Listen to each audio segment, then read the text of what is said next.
Tara, I am so excited to be here. This is such a great opportunity. I appreciate everything that you do in the world and how you show up and represent in a really authentic way. I will use that.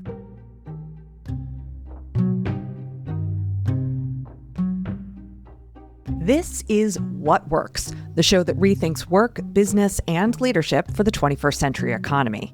I'm your host, Tara McMullen, and of course, that was my dear husband, Sean McMullen. I enlisted his help this week in talking through a surprising little quote-unquote controversy that I happened upon on Bluesky last week. One of my favorite authors, the highly decorated speculative fiction writer Ann Leckie, shared some thoughts about the difference between AI chatbots like ChatGPT and search engines. And well, some prominent voices in the tech space took issue with her statements. On the one hand, it was a completely inconsequential moment of internet discourse, the kind that disrupts a poster's day by making their offhand comments the nexus of performative disagreement. On the other hand, the exchange reminded me that often missing in the conversation about artificial intelligence is a critical analysis of how the interfaces and forms of the technology shape how we perceive it, and therefore what we think it can do and can't do, as well as masking the broader and often more dangerous influence those perceptions create outside of the technology itself.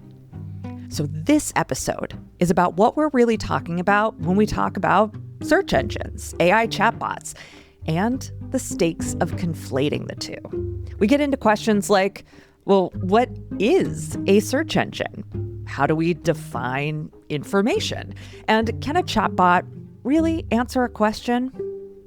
Whether you're excited, ambivalent, or disgusted by the growing prominence of AI tools, I hope this conversation gives you a new perspective on how your work and thinking is changing in the new media environment.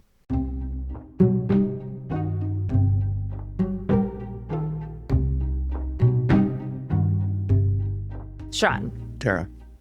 Ann Leckie got in trouble on Bluesky last week. Do you remember me telling you about this? I do remember you telling me about this. So I'm going to send you the text of the post that got her in trouble. Okay. And I would love for you to read it. Say it after me. ChatGPT is not a search engine. It does not scan the web for information. It just generates statistically likely sentences. You cannot use it as a search engine or as a substitute for searching. Now, please never use an LLM for information searches ever again. Why do you think maybe this post got her in trouble? I have some suspicions. What I wonder is she being flagged as being an old fuddy-duddy?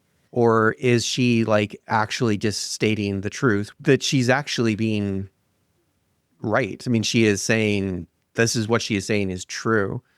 But also, I can imagine a lot of people who are into new tech like LLMs and cryptocurrency, that they think that they're getting it back at the man, that the alternative to this is to continue to use a search engine like Google.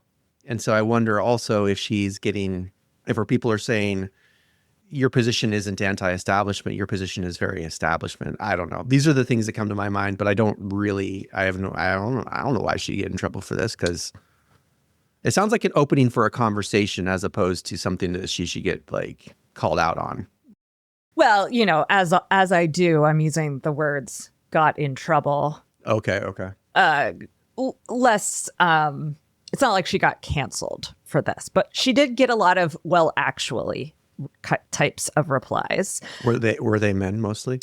Yes. One might go so far as to call them, well, actually bros. Well, actually bros. So is that going to be the name of our new podcast? Well, actually, bro. No, the name of this episode, I believe, is going to be What is a Search Engine? Or Ann Leckie versus the Well Actually Bros. Oh, I like that. So all of your guesses as to why she got in trouble are pretty good, but none of them are correct, I'm sorry to say. The reason she got in trouble was because she says that ChatGPT, quote, does not scan the web for information.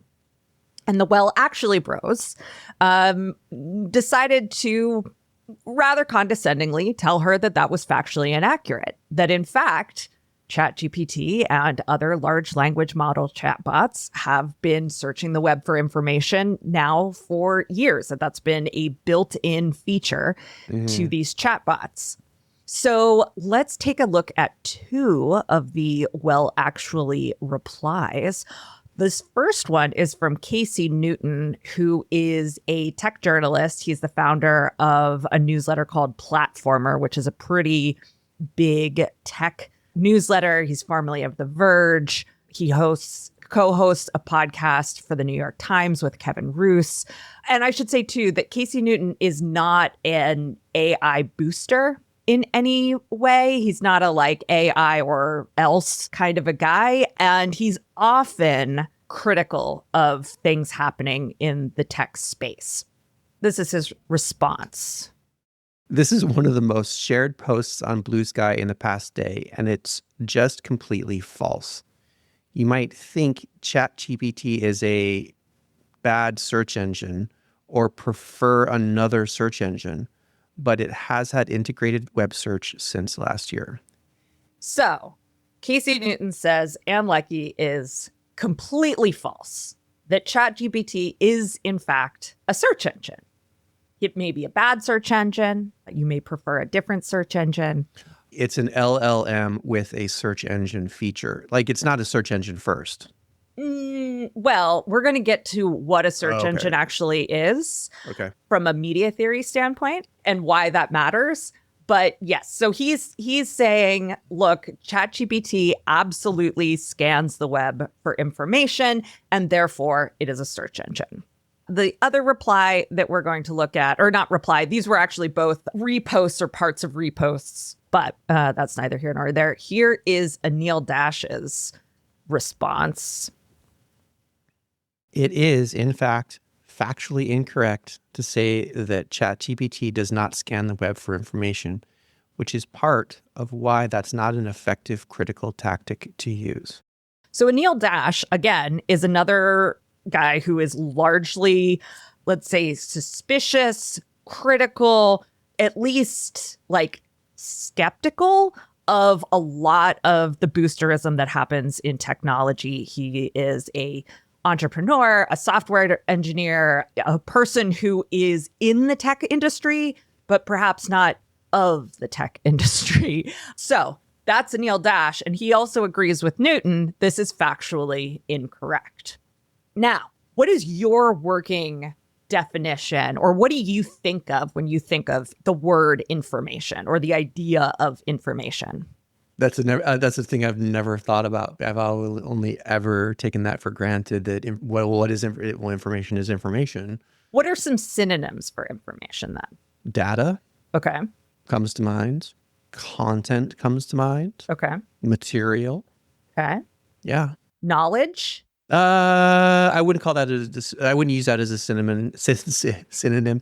It has, although yes, it's parallel. Facts. Again, no, but parallel. Yeah. Both knowledge and facts takes information in a different direction. Like for me, information doesn't have the qualifications of knowledge and facts. Information is sort of, I perceive it as being very raw. That's why data comes to mind first. Right. Okay. So then your working understanding of what information is closer to Newton and Dash's working understanding of information, which is a fairly technical definition of information. And as, someone who's interested in like language and meaning and, what we call certain inputs, I'm on the same page. Information is just information. It's just data. It lacks interpretation. It is just the input. Yes. Yes, that's fantastic. It lacks interpretation. I love that. So in that way, Newton and Dash are actually Right. Leckie misspoke or mistyped, misskeated when she said that ChatGPT doesn't scan the web for information. It does scan the web for information, but that's not actually how most people use the word information. In fact, the dictionary definition of information that I looked up includes information about analysis and interpretation, or it includes that definition includes those components. And knowledge and facts are both listed as synonyms for information. So this is certainly a way that people use this word outside of a more technical, either literally technological or technical in terms of like semantics definition of information. Can I put in there that an interpretation of information can also just be viewed as information? Yes, exactly. So the inimitable Tressie McMillan Cottom came to Ann Leckie's defense, and she basically states as much as what I just did, but I'll have you read her post as well so we can get the full context or more of the context. Anne is an author. Her context is about usability, not technical capacity. On the merits of her context, she is correct. Technical specificity does not change her conclusions. Excellent. So what is this saying? This is saying that people are getting down and they're like nitpicking how specific how she is technically, as opposed to taking, what is Ann Leckie saying? Correct. And so you got a bunch of, what'd you call them? Well, actually, bros. We got a bunch of bros that instead of having the discussion about what it was she was concluding with a statement, they just wanted to talk about the technical details of her statement, which is totally a bro thing. Exactly. Yeah. Because the conversation doesn't move forward. The conversation becomes static. It doesn't go anywhere. Right. Is that kind of, okay. Yes, sorry. Totally. You are totally right on. And even a couple of posts later, Tressie also remarked that the blowback to Leckie's post rested on that subject-specific definition of information rather than the colloquial understanding of that word and how we use it sort of in just general conversation, right? So yes, at the least, this is a fixation on 5 words, scan the web for information, rather than a sort of understanding of what Leckie was trying to say. What I found really interesting about this whole exchange is, like, we could theorize this in different ways. There's a gender component. There's a science fiction versus actual technology component, since Ann Leckie is a science fiction writer. And in general, fiction versus just in general, regardless of genre, fiction. She right. Yeah. Yeah. And so there's actually, Tara, how many times will you do that in this conversation? Oh my God. Now it's like the thing you call out in the room. I'm like, oh no. Okay. Sorry. That's okay. You're okay. So, right. Woman, science fiction author. Yeah, there's a few different ways that we could take a look at this. But what I found really interesting that I think is often overlooked when we're talking about artificial intelligence is the media environment that AI or that a chatbot specifically creates. And that led me to the question of, well, what is a search engine? If the issue that Ann Leckie is trying to raise is that ChatGPT is not a search engine. What is a search engine? And does ChatGPT fall into that category or not? So we're going to dive into that. And then we'll also talk more about the information piece too. So my working definition here is that a search engine is not a thing that scans the web for information, but instead it's a medium for engaging with the web that generates certain expectations and patterns of behavior for users. And so I want to use Marshall McLuhan's idea of media environments to kind of pick apart the differences between a search engine and the chatbots that people are now using to search the web. What Marshall McLuhan talks about in terms of a media environment is he says ground rules, structure and patterns of behavior that are associated with a particular medium. So if we think about a search engine as a medium for exploring the web, that search engine, we've come to understand, has certain rules or ways that it functions. It has a certain structure, how it's presented visually. And then that structure and those rules create certain patterns of behavior for users, right? Do you remember, this might have been like our second or third date. We were out of the normal small talk conversation questions, and you asked me how I Google things. You asked me for my philosophy or what my Google search strategy was. No, I don't remember this at all. All right. Well, then it's not going to make a very good story to tell.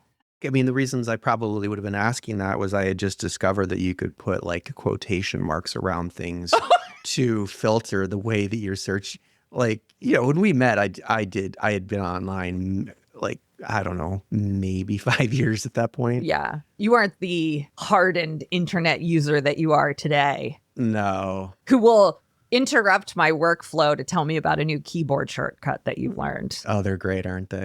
Yeah. Well, what do you remember about that conversation? Oh, I remember that I didn't have a very good answer, even though I knew I was really good at searching the web. I don't typically fail to find what I'm looking for when I use a search engine, even if I'm not entirely sure what I'm looking for. But I didn't know how to explain it in the way that you asked the question. But it's one of those things that's really stuck with me over the years, because let's say a third of the time that I am searching for something, I remember that question. Well, how am I searching for this? Why am I putting certain words into the search bar? And then once I hit enter, what happens next in terms of my analyzing what's on the screen and what I might search for next? If I get a bunch of results that aren't really what I'm looking for, how do I recalibrate the search and try again so that I can get what I'm looking for? I think about it quite often. And that was 12 years ago now. So that made quite the impression, Sean. Oh, good. I guess maybe a better question to ask you than now is, what are some of your habits when you're using a search engine? Well, I can tell you that I never use an LLM as a search engine, for starters. As you're talking, I don't know if you want to go down this direction, but this line of thought developed that I'd never really even considered. And maybe it's just my personal interactions with search engines and LLMs. Because as you were talking, I was thinking, well, what do I think of an LLM as a search engine? And I would say, yeah, I do. I think of it as a very souped up search engine, but it comes with some problems that I don't appreciate. There are some things that so one of the things that I really appreciate about, so to answer your question, how do I search? Depends on what I'm searching for, why I'm searching, things like this, right? I know the limitations of something like a Google search versus something like a DuckDuckGo search. I will alternate between those two things depending on what it is I'm looking for, right? Mm-hmm. If I'm looking for a new pair of slacks, I use Google, right? I'm not using DuckDuckGo. So what had occurred to me is that the thing that I don't like about using ChatGPT or Claude as a search engine is that and maybe I'm wrong here and forgive me the language, but it mediates too much for me. In that what it gives back to me is the stuff that I'm looking for right there in that space. There's no reason to then exit Claude or ChatGPT to go onwards to the actual websites, to the actual documents, because they have given me what the AI thinks I need in its entirety and in its conclusion. Yes. Clearly, this is more complex than this, right? But for me personally, curiosity is one of my biggest values. I actually pursue what I consider to be curiosity nodes. Sometimes they're newsletters, sometimes they're websites, they're blogs, that when I land there, it just explodes outward.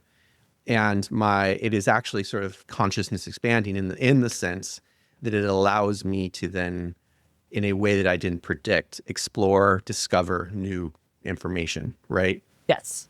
That to me is one of the things that I don't personally, and again, I'm not saying that you couldn't use these AIs in this way. I'm sure that there is a way that I could actually do this. But I actually like some of the inefficiencies of your standard search engine because I never know exactly where it's going to take me. I can see why not everyone would like that, right?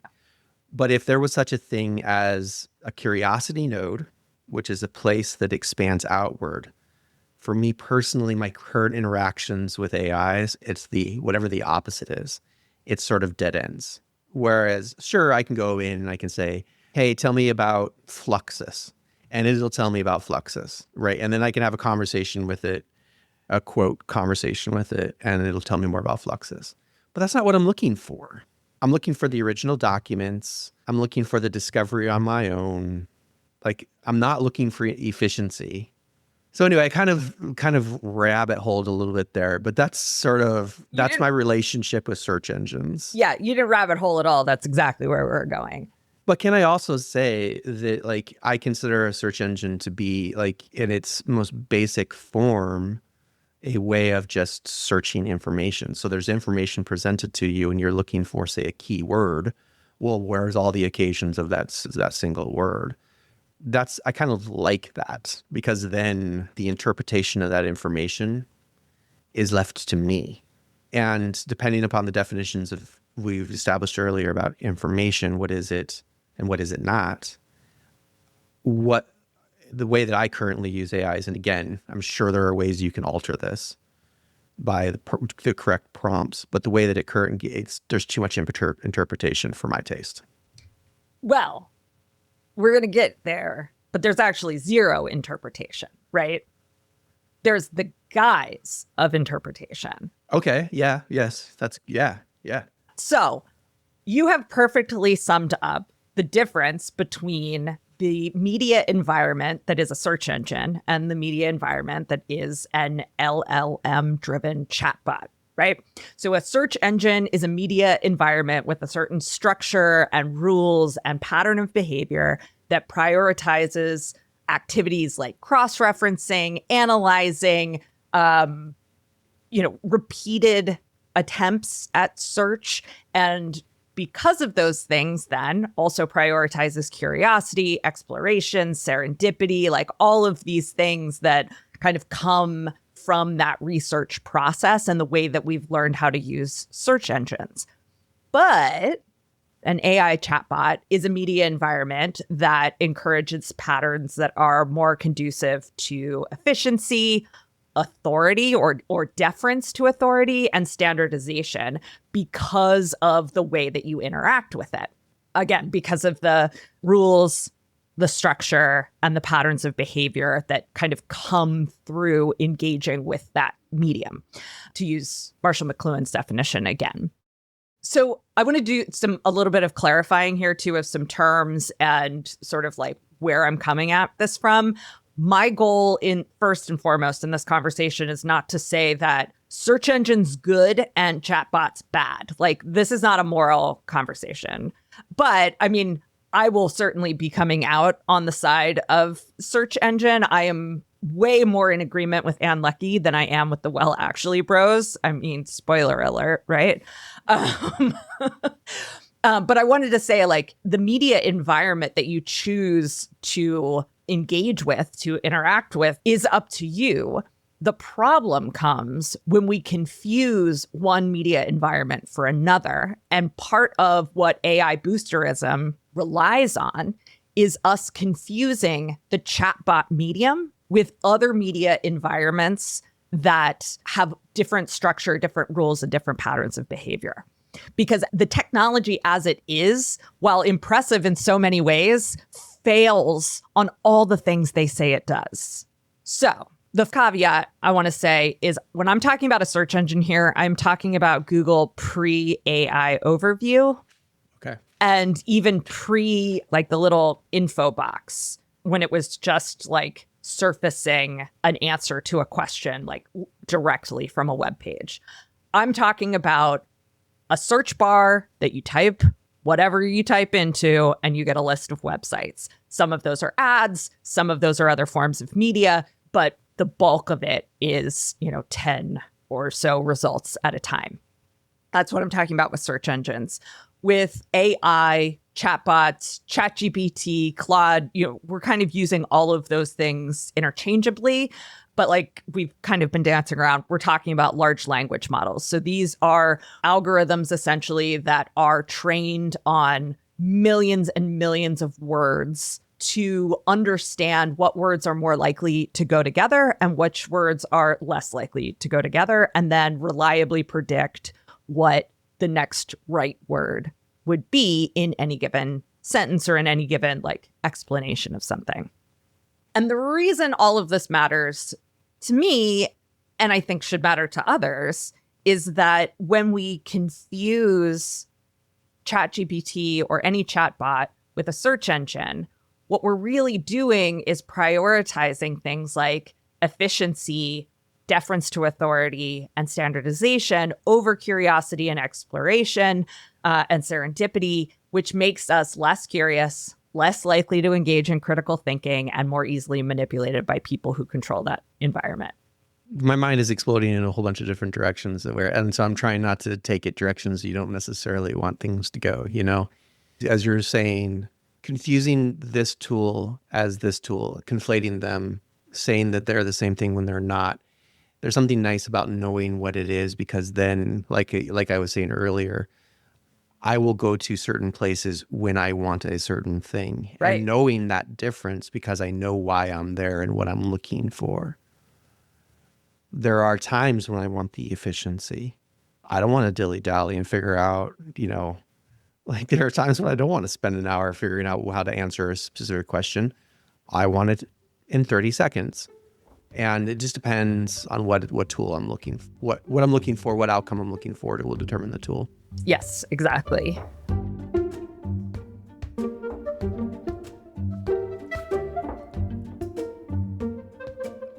So what is a media environment? A media environment is the rules, structure, and patterns of behavior that are generated by a medium.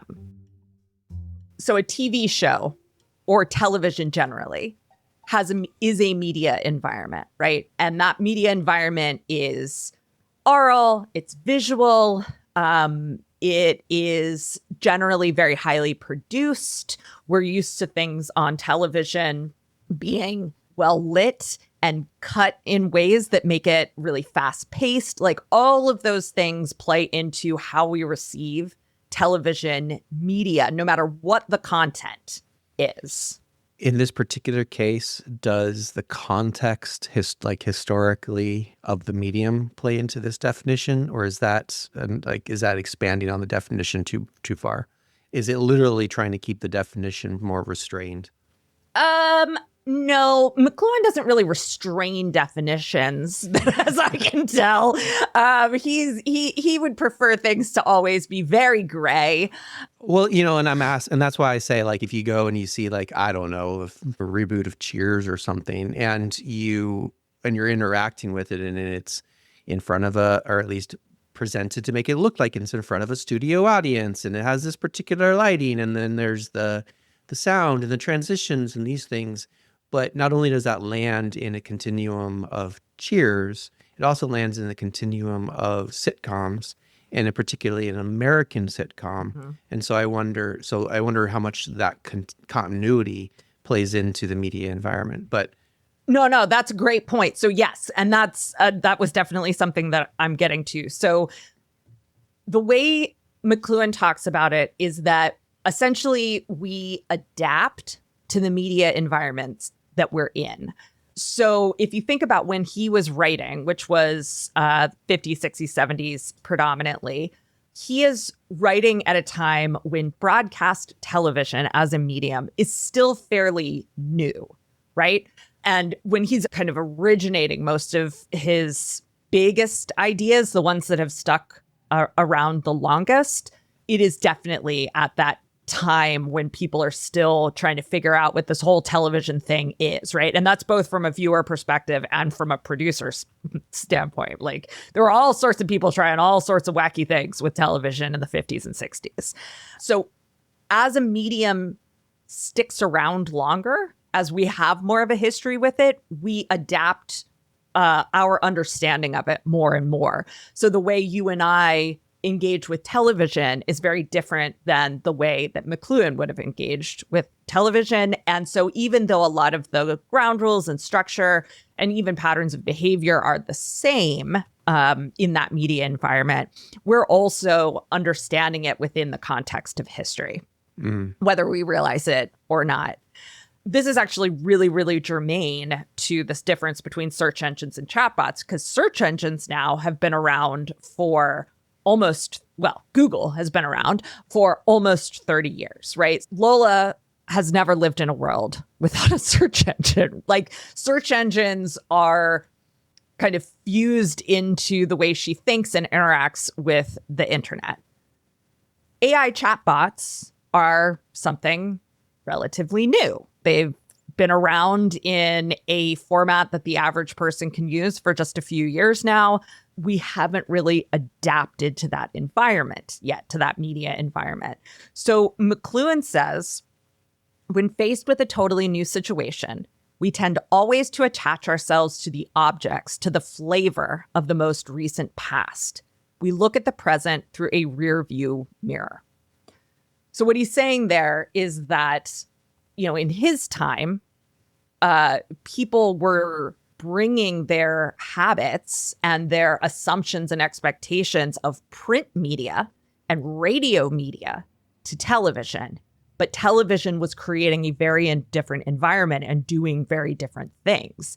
And, like Neil Postman, just a little bit later, would be like, hey, this is kind of ruining us that we're doing this, that we're thinking that we're not treating this as a new medium, as a new media environment. This is breaking our brains.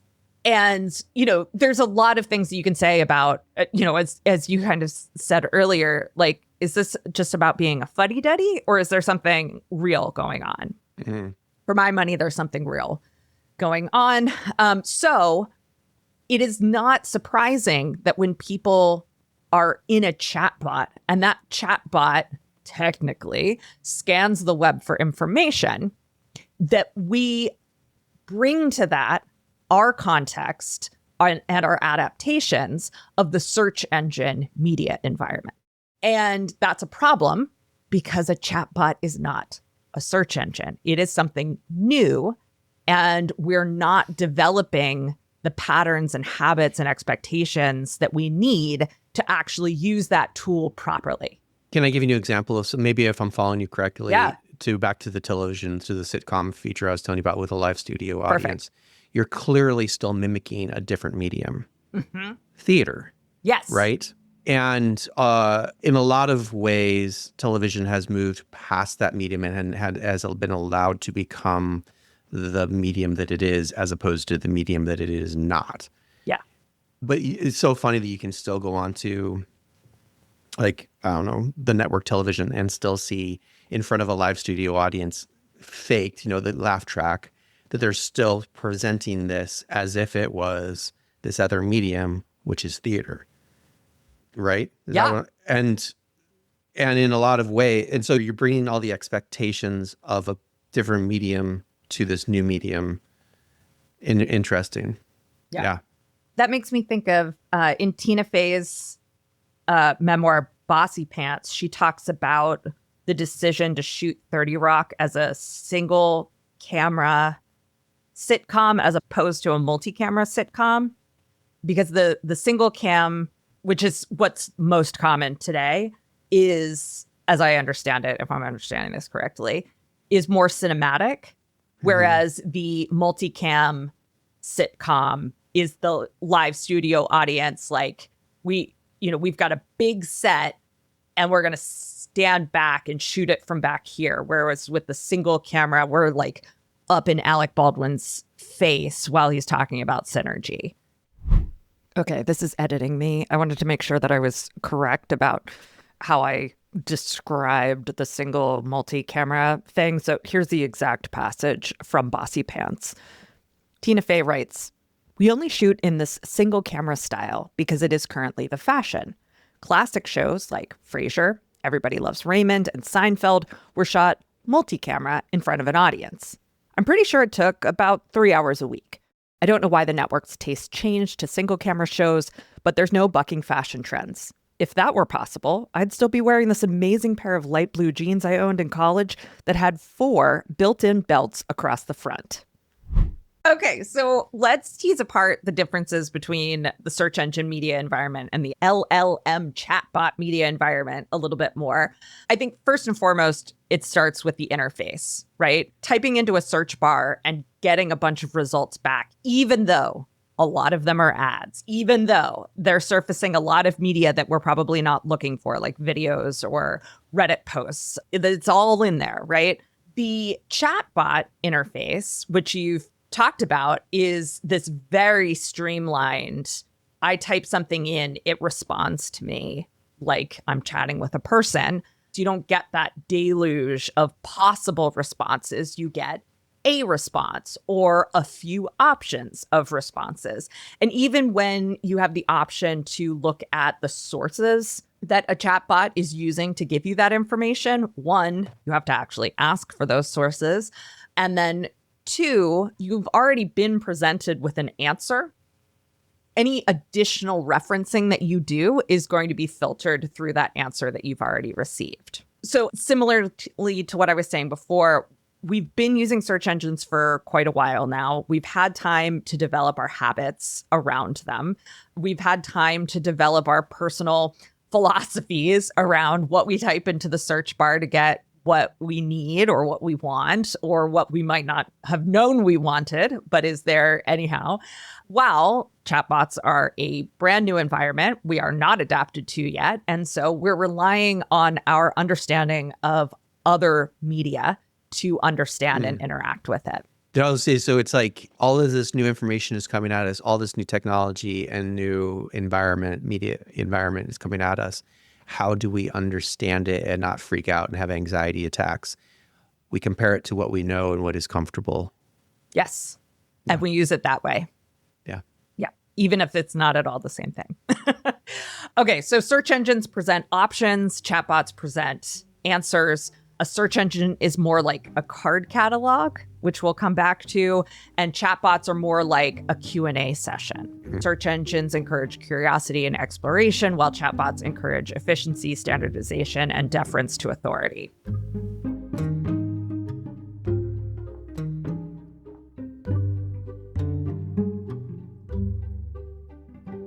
So that's kind of the broad strokes about how search engines and AI chatbots are really different media environments that we interact with, hopefully with different assumptions and patterns of behavior. But I think as Leckie's post shows, or, just knowing people's behavior, that's not actually true.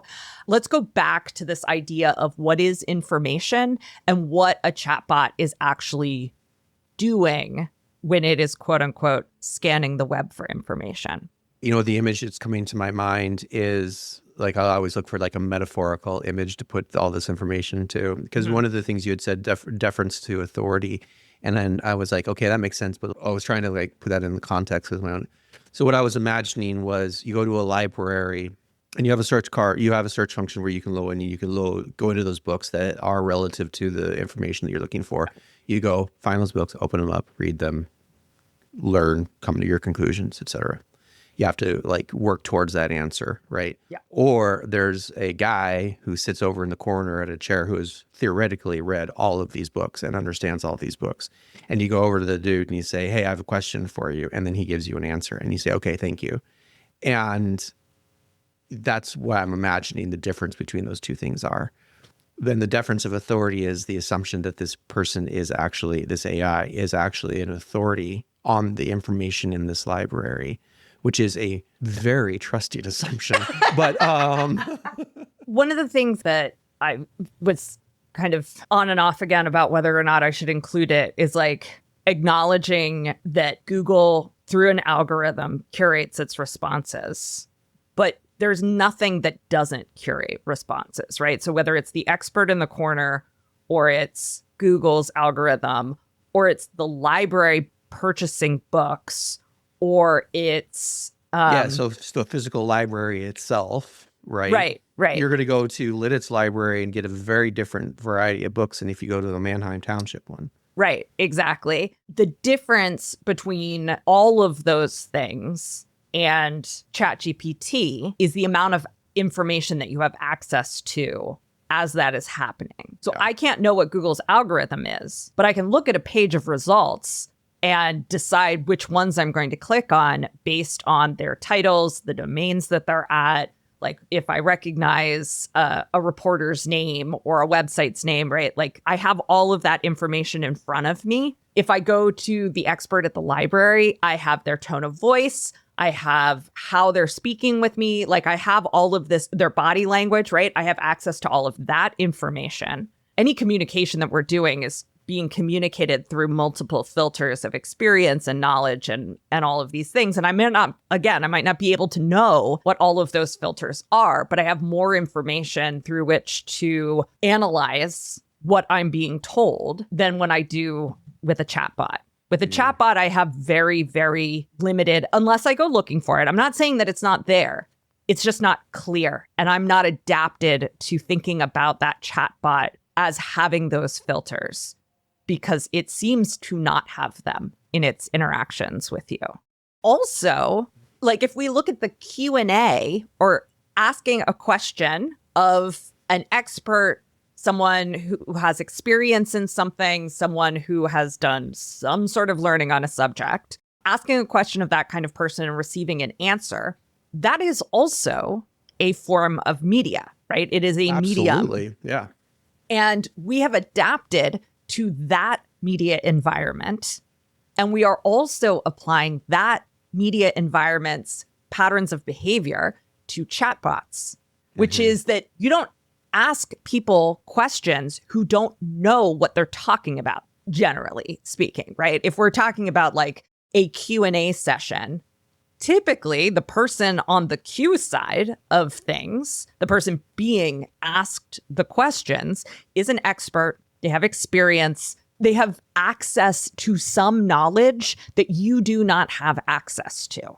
They are an authority in something, or even relatively so. They don't have to be the world's foremost expert. They can simply be an expert in their own experience, but they have that sense of authority. And so when they answer over like thousands of years now, when that person answers, we've learned that most of the time people tell the truth, right? Or people share what is true for them or what they know. The truth to the best of their ability. Right. We don't expect them to lie to us. And even if they were to lie to us, most of the time, we can actually tell whether someone is lying or exaggerating or bloviating or like just, giving us a word salad. We can tell. We have all sorts of adaptations to that media environment to allow us to navigate that. And we take all of that understanding and we apply it to a chatbot that we are asking questions to, and it is delivering answers to us. But it does not have experience, and it does not have expertise, and it does not even have any understanding of what is true and false or what anything means in any human way. It actually lacks authority. But we treat it deferentially, or we're prone to anyway. Right. I don't want to speak for everyone. In the design world, they're in an architecture. I listen to some architects that are really, really concerned about AI as a tool. Not in that like AI as a tool is bad. No, we have new people out of the university coming into our architecture firm. And the things that we hire those people to do, we can now just replace those low-level tasks with an AI. But what ends up happening is the new person then is positioned at a skill level slightly. They haven't had the experience to get to that point. So like you can go to an AI and tell me the thing, but you haven't personally learned that knowledge. And so as we've talked about other places, competency, you actually haven't achieved a level of competency because all you did was ask a question and get the answer. That's not competency. Of course, there are times when I don't want the competency. I just want the answer. And that's exactly my point. Although we need to be unbelievably cautious with these chatbots and just LLMs, artificial intelligence generally, that what we're getting is actually an answer and not just words. Because as far as the AI is concerned, it's just words. If there is opportunity, if you want, I have a very good example of a time when I was just given words as opposed to... Ooh, tell me, yeah. So I was doing my, my phone tree, and it was September, and every week I would read a poem, and you could call in and listen to me read a poem, and it was September, and I was just like, I want a poem about September, right? Whatever. And so I instead of using a search engine, I used ChatGPT. Give me a poem about September. It did. And then I asked it who wrote the poem, and it gave me an author. And I don't remember who it was. I was Wasn't like, it Robert Frost? It might have even been Robert Frost. And then I said, oh, cool. And then went from the ChatGPT to Google, searched for the poem, couldn't find it. Then I said, okay, this poem by Robert Frost, couldn't find it. Then I said, okay, well, what book is it in? What collection? What is it in? Went back, refined the search, still couldn't find it. And so, as a matter of fact, I found the book that it was claiming that it was in, and it was not in the index to that book. It didn't exist in that book. So I went back to the AI and I said, hey, that's weird. It does appear that this poem isn't in that collection. And then the AI said, oh, that was a mistake. That poem isn't actually by Robert Frost. And I said, oh, then who's this poem by? And it told me a different person. And it took me down the exact same steps where it gave me an author that was incorrect in a collection that was incorrect. I never was able to determine. I came to the conclusion that that poem was completely made up by the AI. It hallucinated it, but I was never able to find an accurate author of that poem. You weren't able to find the poem, correct? No, I was never able to find the poem. Like I was never able to find this poem anywhere outside of ChatGPT. On that note, yes. Have you ever heard of AI LLM chatbots referred to as stochastic parrots? No. I understood one of those words. Right. Yeah. I'll explain what stochastic means. This is a phrase that is often invoked in AI critical spaces, and it comes from a 2021 paper by Emily Bender and Timnit Gebru. So stochastic means random or unpredictable.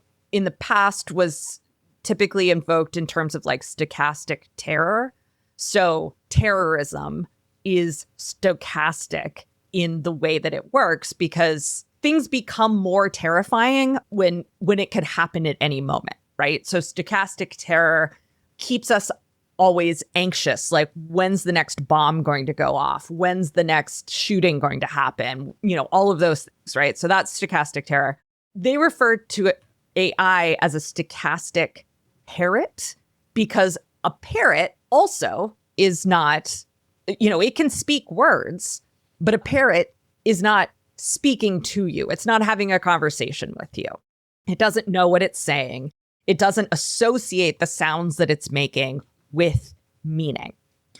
So you put those two ideas together and you get a pretty apt description for large language models. A large language model doesn't have any recognition of true or false. It doesn't associate strings of letters with meaning. What it does is look for evidence and assess the potential that one word will follow the next word. If you ask a chatbot, what color is the sky? The chatbot will know that it is much more likely to see the words sky is blue together than sky is red, right? So it can say then the sky is blue. but it doesn't know what blue means. It doesn't know what sky means. It doesn't know what is means. It does not have an understanding. Those words mean nothing. It just knows that they're more likely to go together than a set of other words. The AI has no idea whether or not the sky is blue. It doesn't even know what a sky is, and it doesn't know what the color blue is. It Right. doesn't, and it is just technology that is able to identify recurrences of information. Exactly. So this is what Bender and Gebru say, quote, "No actual language understanding is taking place in LM-driven approaches to these tasks, as can be shown by careful manipulation of the test data to remove spurious cues the systems are leveraging. Languages are systems of signs, that is, pairings of form and meaning, but the training data for LMs is only form. They do not have access to meaning. Therefore, claims about model abilities must be carefully characterized." Another thing that they say in just a little bit later in the paper is that when talking about whether or not a chatbot's response is coherent, they characterize it as seemingly coherent because they say coherence is in fact in the eye of the beholder. Our human understanding of coherence derives from our ability to recognize interlocutors' beliefs and intentions within context. We have to be really careful anytime that we're talking about interacting with the chatbot that when we use words like answer or it gives me what I want, right, which you've said a couple of times, that those concepts are part of a media environment in which the content is being created by someone who has an understanding of meaning and coherence and significance and relevance. But the chatbot has none of those things. And so while it may be scanning the web for information in that it's looking for language that it can return back to you, that language is, as Bender and Gebru say, it is only form, right? It's only looking at strings of letters. We can't even say that it's looking for words because words have a specific meaning, right? A sentence has a specific meaning. It is looking for the form of certain letters squished together that will likely give you something that you can latch onto as a quote unquote answer. I do like the differentiation between words and letters because you're right. It's not words, it's letters. It's a combination of letters. I'd imagine you could probably even break it down past that too, but so like they said, languages are systems of signs. A sign is a pairing of a form and a meaning. So a letter is a form, but it has no meaning on its own. No. A word is a collection of those signs that then is paired with a meaning. And further, like if we want to get into the linguistics of it all, that meaning isn't stable. The meaning of words is always co-created by the people exchanging them, right? What you and I, well, and which comes full circle to what we're talking about, this idea of what is information and is a chatbot actually searching the internet for information? It entirely depends on how you define information.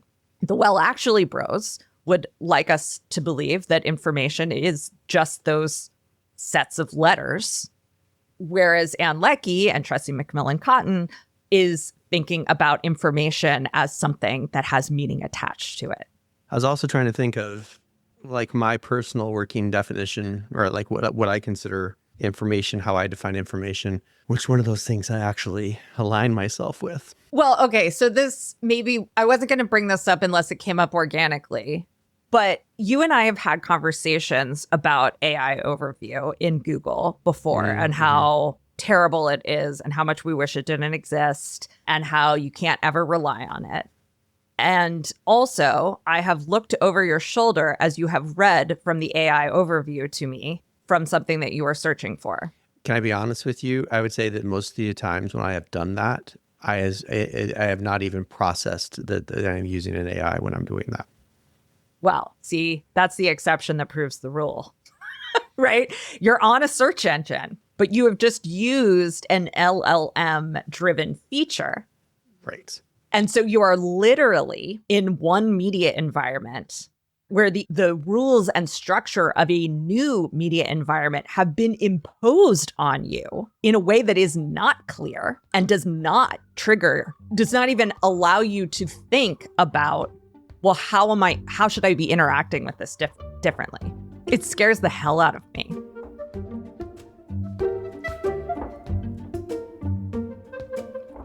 So as we wrap up here, you had, unprompted by me, I want to say, I don't think I prompted you about this in any way.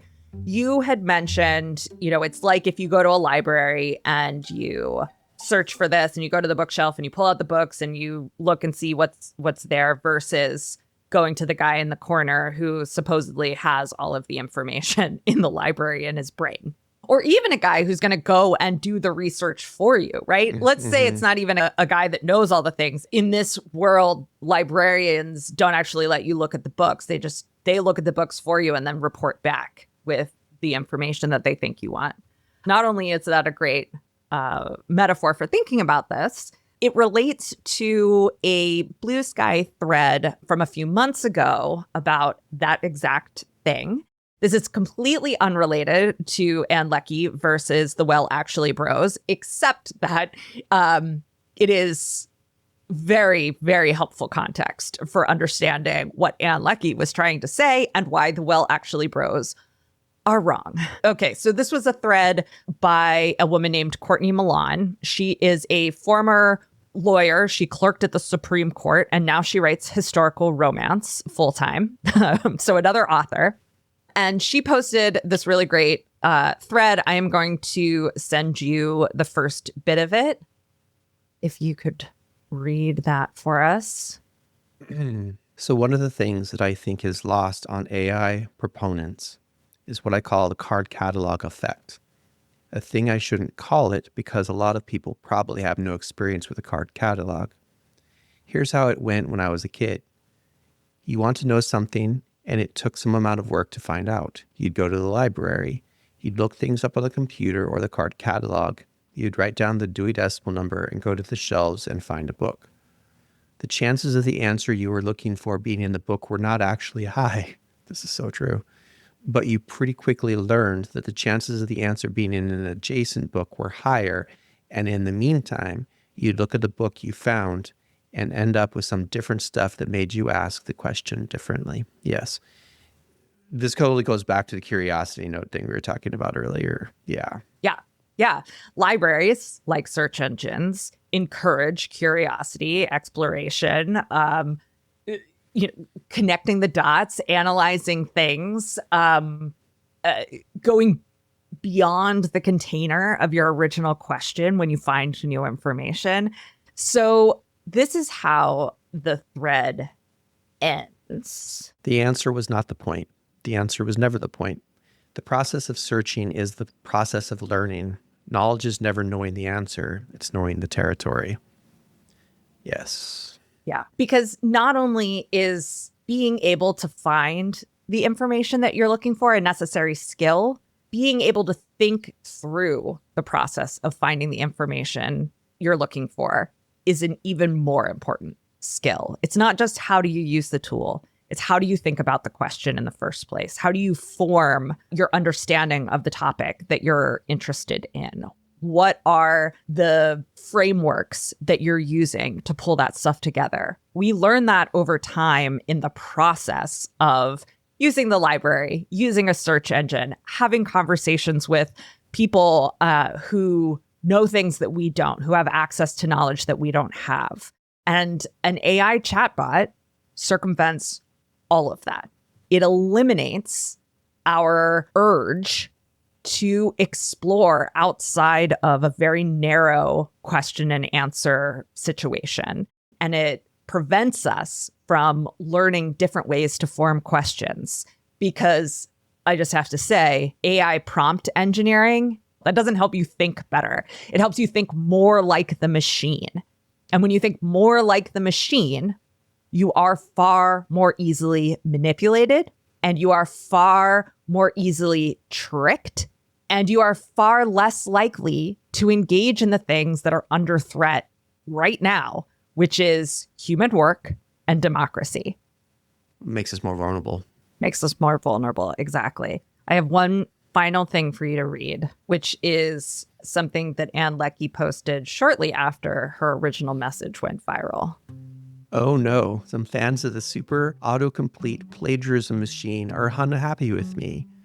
Whatever will I do? How will I live?